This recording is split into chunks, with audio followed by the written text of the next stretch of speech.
Hello friends, in this lesson we will be discussing about safe driving tips. Driving safely in low light and at night. Visibility on the roadway is decreased at night and just before sunrise or after sunset. As visibility decreases, your risk of being in a collision increases. To lessen risk, you must decrease how reduced light limits visibility and how to manage the driving task in low light conditions. How do low light conditions affect visibility? Your ability to see and to be diminishes when the amount of available light is lessened. At night, darkness limits your view of the road ahead and the surrounding area.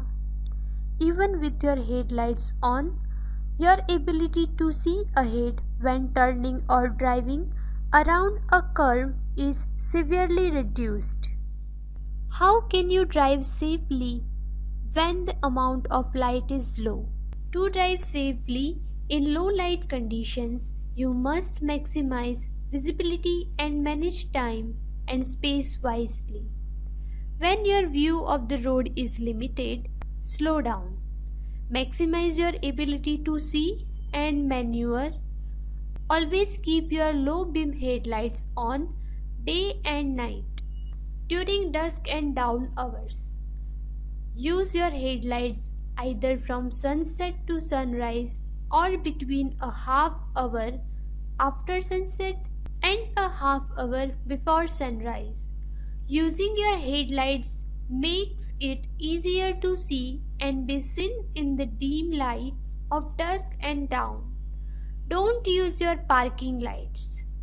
At night, night driving requires extra concentration and a greater level of awareness.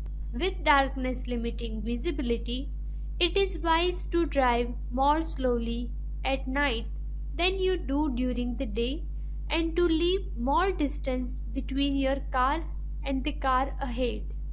Use low beams and high beams correctly.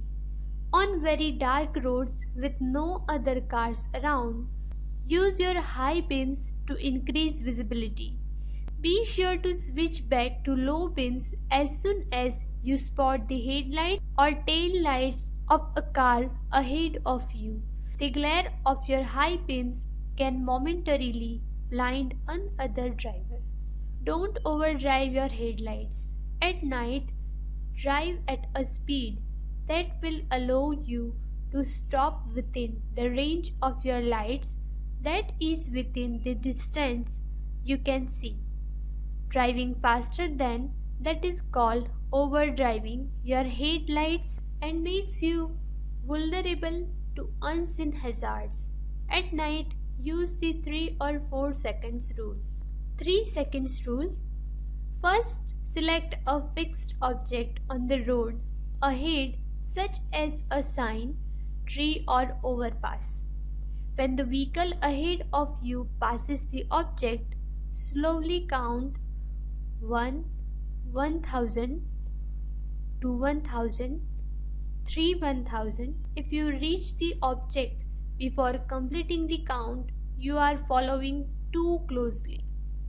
Making sure there are 3 seconds between you and the car ahead gives you time and distance to respond to problems in the lane ahead of you. How can you drive safely in the glare of the sun? Windshield is clean. Have sunglasses handy. Reduce speed. Increase your following distance. Reduce speed. Increase your following distance. Adjust your sun visor to block out the sun. The glare may make it more difficult to the drive behind you to see your brake lights or directional signals, so tap your brake lights. Prepare in advance. Allow for extra margin of safety. Drive in the tracks of the vehicle ahead of you. Give other drivers plenty of advance notice. Be alert. Keep your low beam headlights on. Ease your way into turns and curves. How can you minimize risk in snow and rain? Anticipate and prevent skids. If you change speed or direction gradually and smoothly rather than abruptly, you will minimize the risk of skidding. Anticipate and prevent hydroplaning. During the first 10 to 15 minutes of a rainfall, the roads are at their slickest. The car may be completely lose contact with the road and be moving on a thin film of water. This is called hydroplaning. Hydroplaning is very dangerous because it severely limits your ability to control your car. To reduce the chance of hydroplaning, reduce speed by about 1/3 when driving on wet roadways. How can you minimize risk in other hazardous weather conditions? Fog or smoke. Low beam headlights are essential when driving in fog or smoke, sand and dust. If possible, avoid driving in sandstorms and dust storms. If you are caught in such a storm, signal, pull off the road, turn on your emergency flashers and wait for the storm to pass. Wind. Under windy conditions, reduce speed and grip the steering wheel firmly to maintain control of your car. Leave extra space between your car and nearby vehicles, especially those that are likely to be affected by the wind. Depending on the size and weight of the car you are driving, high winds can be nuisance or downright dangerous. Wind can buffet car traveling on a highway like boats tossed in stormy seas. A strong enough gust of wind can actually push a lightweight car right out of its lane. This was the discussion about safe driving tips. Thank you.